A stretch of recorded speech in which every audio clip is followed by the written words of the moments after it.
Hi, everyone, and welcome to the How to Love Your Partner interview series, where we are talking about mastering the messiness of couplehood. I'm your host, Robyn D'Angelo, and throughout this entire interview series, I'm bringing together love, relationship experts from all over to give you tips, tools, strategies, and the support that you need to learn to love your partner just a little bit more. And today's guest is Gabrielly. He's known as the Marriage Boss, and he's also the author of Uncovering the Hidden Currency of Marriage: How Smart Entrepreneurial Husbands Build Marriage, Family, and Business That Matters. So we are super excited to have Rick here with us today. He's going to be talking about how to love your misunderstood man. And I'm so excited for this because I know that there's so many people that are just excited to hear from you today. And Rick, why don't you just share a little bit about yourself and how you came to support couples and individuals in,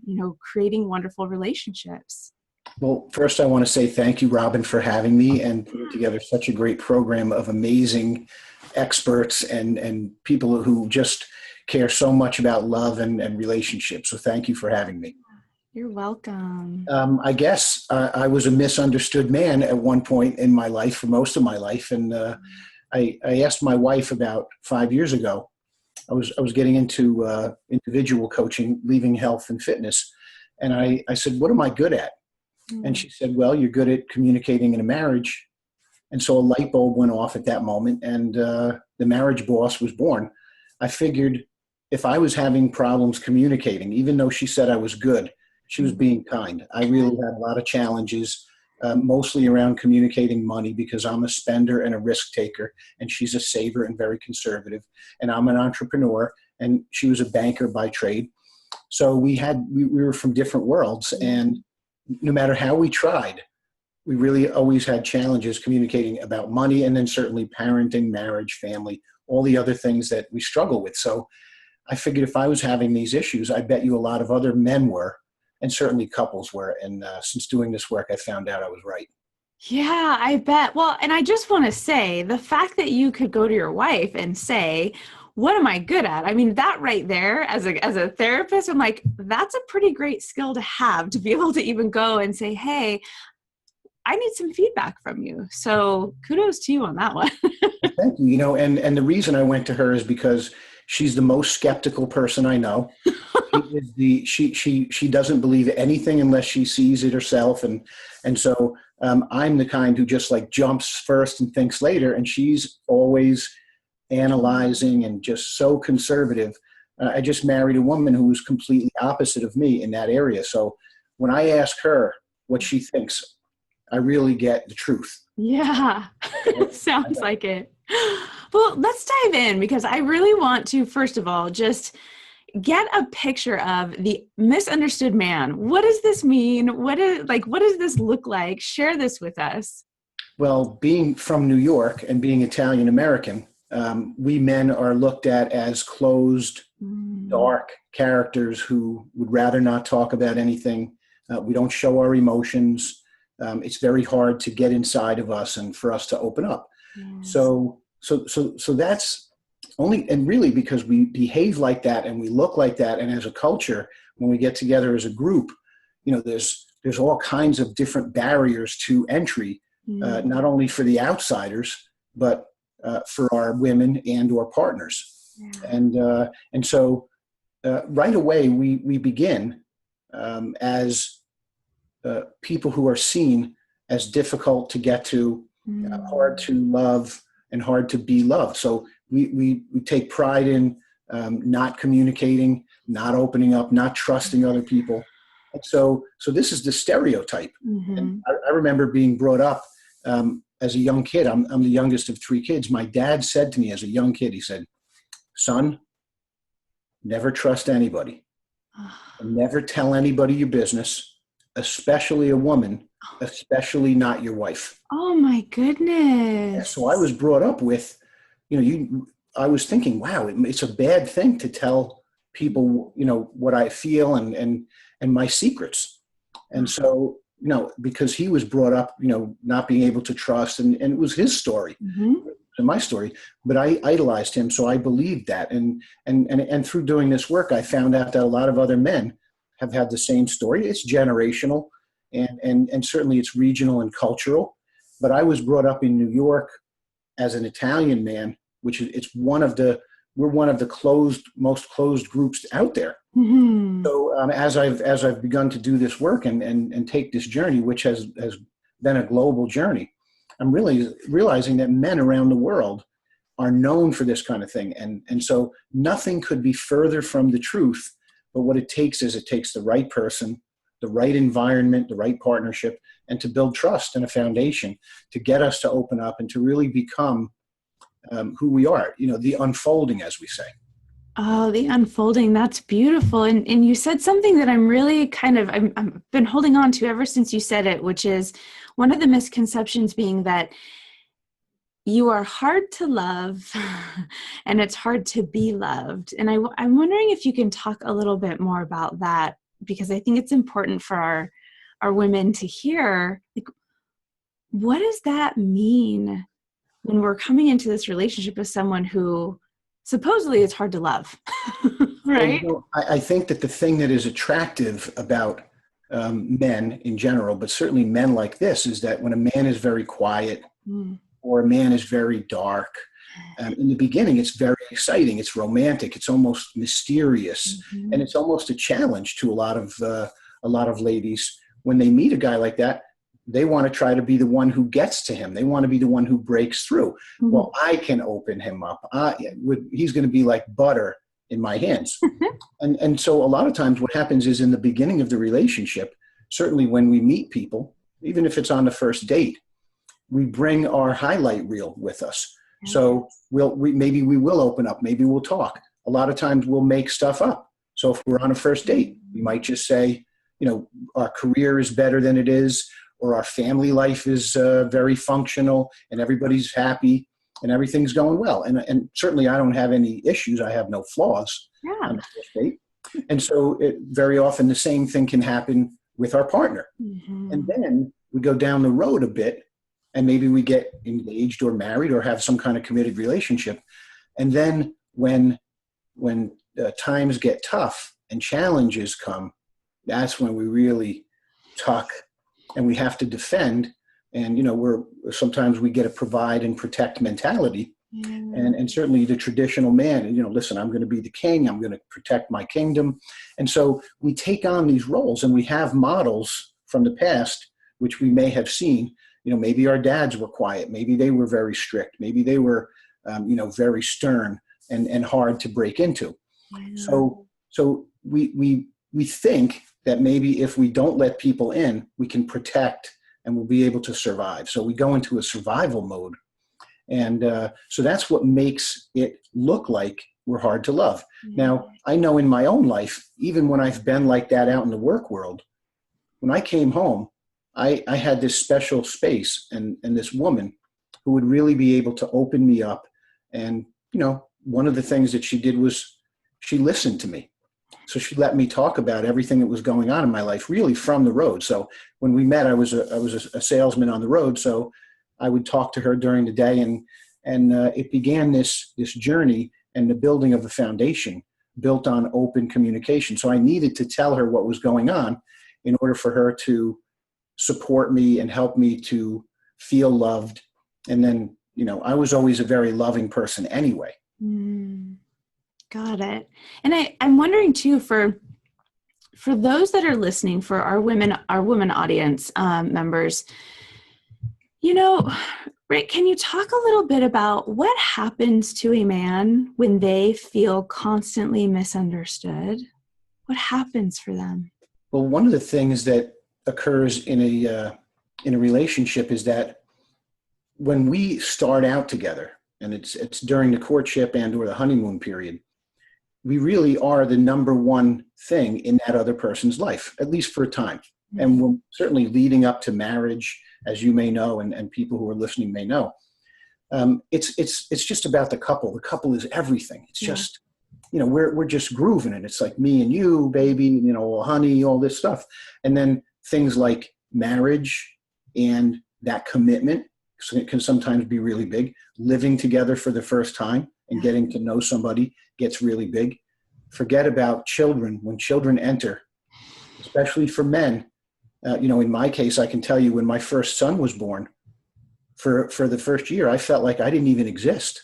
I felt like I was just like, I went from the number one priority to, maybe number 4 or 5. I was after other things. I didn't even come in third. Oh, God.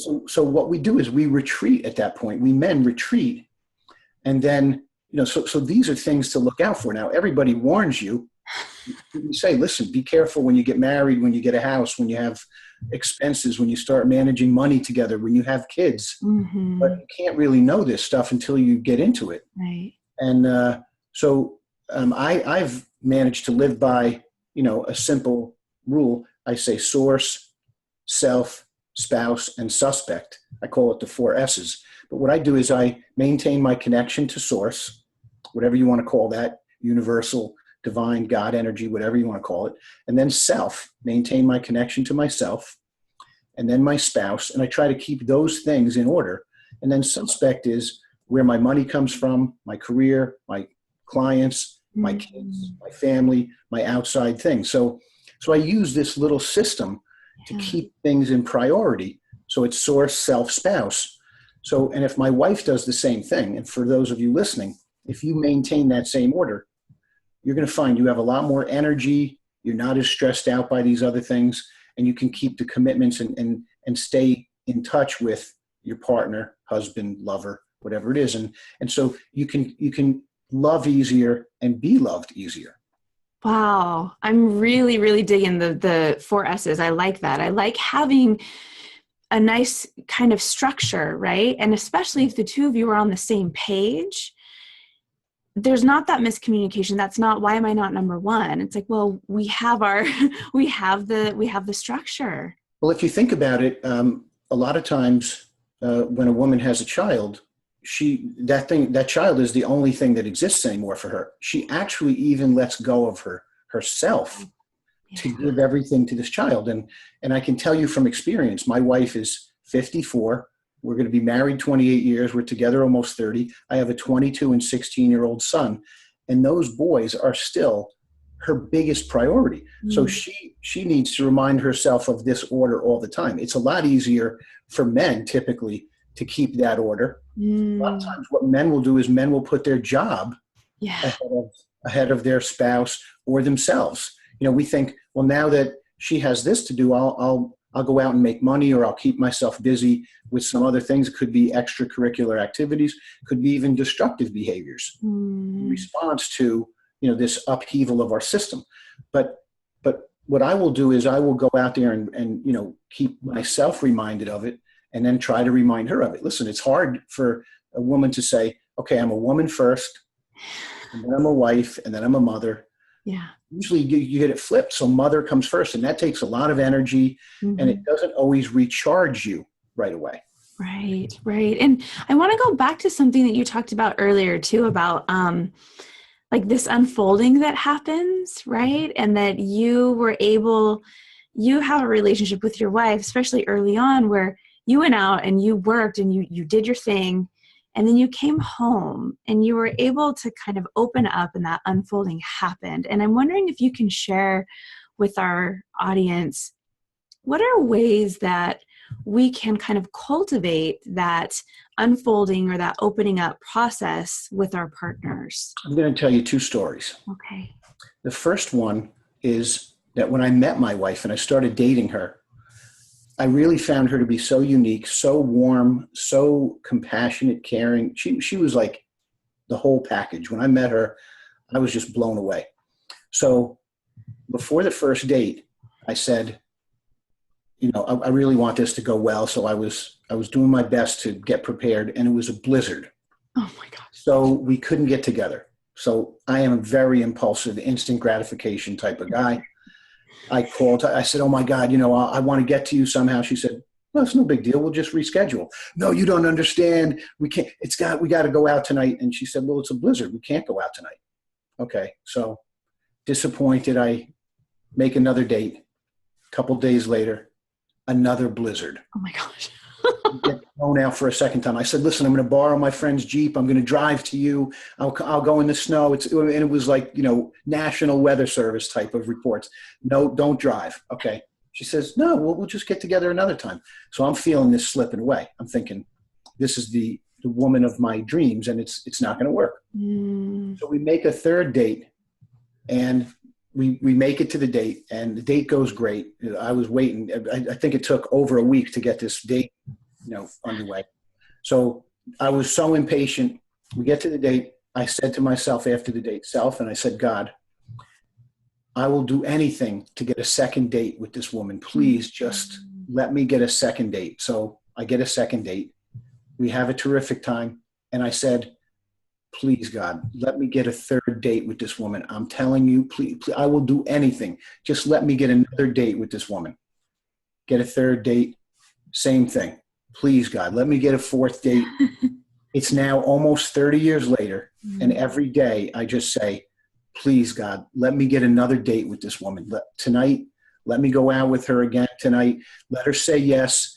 I'll do anything. And so I've managed to maintain this mindset of, I'm dating this woman. So I got to be in that mindset. I got to be on my best behavior. I got to be on my tiptoes. I'm so grateful that I found a woman like this. So what this did in turn is it turned on some kind of magical energy. She was feeling that I was really trying hard. Now, have I failed? Have I made mistakes? Have I been a disaster as a husband over 30 years? Of course I have. But I always do the same thing every day. I hope she goes out with me tonight. That's the first story. Second story is on December 10th of 1997, I left a lucrative job on Wall Street. I had a mortgage, 2 car loans, a baby at 3 years old, and my wife home not working. I leave the job and I come home and I basically quit my job without a job. So sole income is gone. Yeah. And remember, my wife is the security-minded money person. So I take a train home. I go up to the front door. I got all my stuff. I ring the bell. There's my wife and my 3-year-old son. Open the door, holding up a big sign. Welcome home, Daddy. We know you're going to be great. We love you. Oh. She's unconditionally supportive. She never said anything about money or quitting the job. So if you're listening out there today, you want to know how to create a relationship where you can open up and really have a great guy who might be misunderstood, support him unconditionally. And guys, if you're listening, it goes the same for you and your wife. So I have lived in an environment of unconditional support. And I have to tell you, Robyn, I think you know this about me because we have common friends. I have come up with some crazy ideas, some crazy schemes. I'm an entrepreneur. I'm an online business person. I'm a coach. I am coming up. It's an idea a day, at least, maybe some days 10. And I wake up every day, honey, listen to this. Here's how I'm going to change the world today. And she says, that's great, honey. Go and do it. You're going to be amazing. Yes. I so appreciate this. I too am married to an entrepreneur, and I've learned over the years, he's had to teach me too, which is just get excited when I get excited. Just support. And so I love that you're reminding all of us of just say, this is awesome. Yeah. And be that supportive, the unconditional love. Yeah. And I have to tell you that it forms an accountability when somebody is supportive of you. I mean, think back to your teachers and coaches and mentors in life. When somebody believes in us, we really do, not only consciously, but subconsciously, we don't want to let that person down because there are so few people like that in the world today. Yeah. We don't just have people saying, oh, you can do it. Yo, your boss, oh yeah, you're going to be great. You're going to take my job someday. You're going to be the CEO. No, we're always being kept down by the world today. So, authority figures will tell you, no, you can't do that. That's not how we do it. It's not the program. Or you're a guy, or you're a girl. Guys don't do that, or girls don't do that, or men don't do that, or act your age. And behave yourself. My grandmother used to say, children should be seen and not heard. Yeah. Thank God I never listened to her. I was the grandchild who was always heard and never seen. Rick, for for the men that may be listening to this, or the women who want to share this with their men, it sounds like being heard and understood and supported is so important. It's a huge piece of this connection. What are some things that they can start doing to really, again, cultivate, just an environment where they are easily heard and more understood? Well, in all my work, you'll see that there's a thread that runs through it that I say we should uncover, cultivate, and then celebrate the gifts in ourselves and others. And so one of the things that we do as children, when we play and when we do art and when we hang out in little groups and when we go to school, is that we explore and we begin to see, this kid's good at kickball. This kid's good at art. This kid can dance. This kid can sing. This kid is very obedient. This kid is super active. Mm-hmm. This one rebels all the time. This one stays in place. So these things are actually gifts. And so what happens is, because of our stories and because of our upbringing, and things like parenting, teachers, clergy, community, we start to be told that these things are not so good. And think about stories. The kid who's too active is hyperactive. The kid who sits still is never going to do anything. Right. The one who does art can't make a living with it. The one who is too rough is going to be in trouble all the time. So, but these things are really gifts. Who are our greatest artists and our greatest writers and singers and theatrics? And what about our construction people? And what about our people who are athletes? And what about the ones who are, arguing in a courtroom, and they're terrific prosecutors and lawyers? And so all of these things that we can think of that were gifts when we were 5, somehow when we get to be 20 or 30 or 40, all of a sudden these are negatives. And I say, these are our gifts. So all of the things that we uncover and cultivate, we can then celebrate. So bottom line, look for the things in your partner that you may have thought growing up are negatives, and you can turn them into a positive. I can tell you that I was that kid who was running around with his head cut off. I would have been given Ritalin if I was in the age group. I'm too old, so I narrowly missed being medicated as a kid. And now I change the world with my excitement and my enthusiasm and my reckless abandon. So I'm jumping off of everything I can find. I climb up to the nearest peak just so I can jump off it and see what happens. Yeah. So we have to, so to answer your question, find out what's good about you and or your partner. And even if you think it's a negative, flip it. I guarantee you, if you talk to me 5 minutes, you tell me everything that's wrong with you or your partner, I'll turn it into a gift. Oh, and then it sounds like you also guide people to learn how to cultivate and then celebrate that. Yeah, 100%. And I only because I did it in my own life. And I was lucky enough to have great people around me who said, you are so special. You are so amazing. My father said as a young kid, when I used to answer back, he used to tell me, get in line, stop. He was, excuse me, a super disciplinarian. Mm-hmm. So if I acted up for a bit, he'd be like pouncing on me. Yeah. And so when I used to answer back, because I would never give him the last word, I would always say something back to him. And he was amazed at it. And instead of being angry, he used to say to me, someday you're going to make a living with that mouth, kid. Wow. And so he said, he enjoyed that about me. He knew that I had this spirit. Yeah. And so instead of breaking it, he nourished it. And, he encouraged me. He also told me that I could do anything that I wanted to do in the world. Mm. And that right there is powerful. And that's something that not enough people say and not enough people hear. So I'm so glad. Again, all these reminders, you have such just pearls of wisdom for all of us. And, Rick, for those that are listening today and watching, if they take nothing else away from our talk today, and that loving, your man who's feeling misunderstood, what do you want people to take away from today? I would say open arms, open doors. So if we live like this, I know you can't see it, but if we just open our arms and leave them open, so that means not only to ourselves and to whatever we want to bring in, but to our spouses, to our partners, to our significant other, our husbands and wives. Open your arms to these people.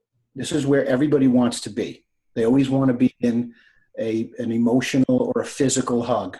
Yeah. And so open arms, open doors. When I opened my arms to life and to everything that was there for me, that means the dark and the light, people. It doesn't mean every day is going to be perfect. Right. It means that the way you see those dark days is going to be so much brighter than it used to be. And then they're shorter also. So open arms, open doors. Wow. I love that. I love that. Thank you. You know, I know you and I had talked, and you have something that you wanted to share with everyone just for joining us today. Why don't you share with them what that is? Well, my second book is, it's a labor of love. It's called Uncovering the Hidden Currency of Marriage. And when I decided to share this theory and this process, it's what we talked about. I thought that the secret to being a successful man and a successful husband, and obviously if you're in a same-sex relationship, of course, your partner, is to uncover the gifts in your wife. I found far too many men were taking their wives for granted, no matter what their wives were doing. If their wives were business executives and super successful in whatever, we still didn't really explore the gifts in that woman.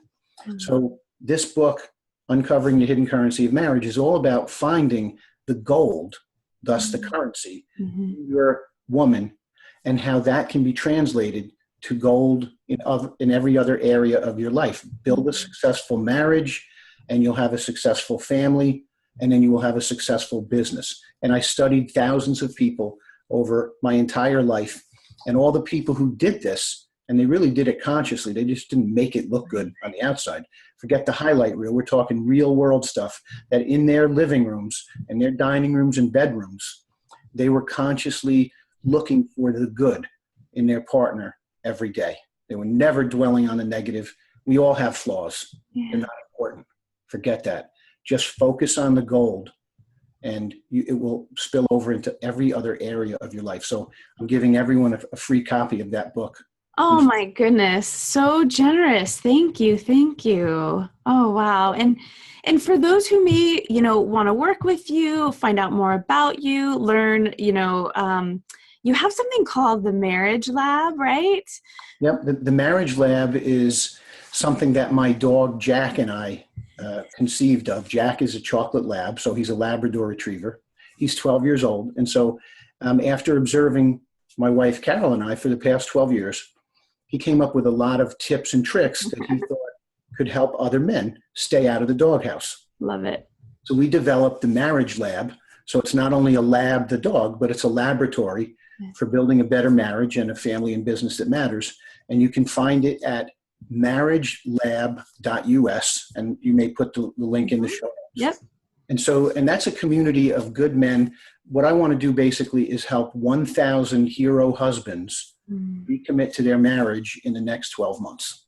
Awesome. And so I'd love it if you joined me in that community.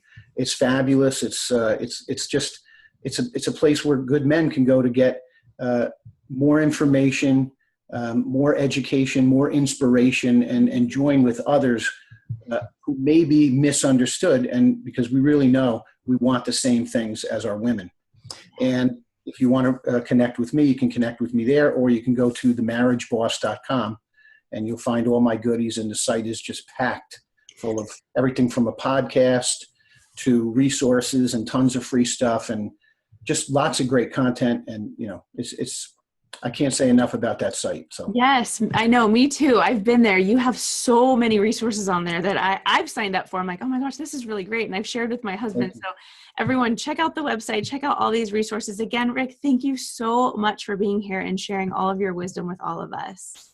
Robyn, thank you so much for having me. It's been an honor, and I'm so excited to be in your community also. Yay. And thank you guys so much for joining us and really truly learning how to love your misunderstood man, how to really cultivate and create these relationships that last. And keep an eye on your inbox. You're going to be receiving another great interview tomorrow. I'm your host, Robyn D'Angelo, and take care. Bye-bye.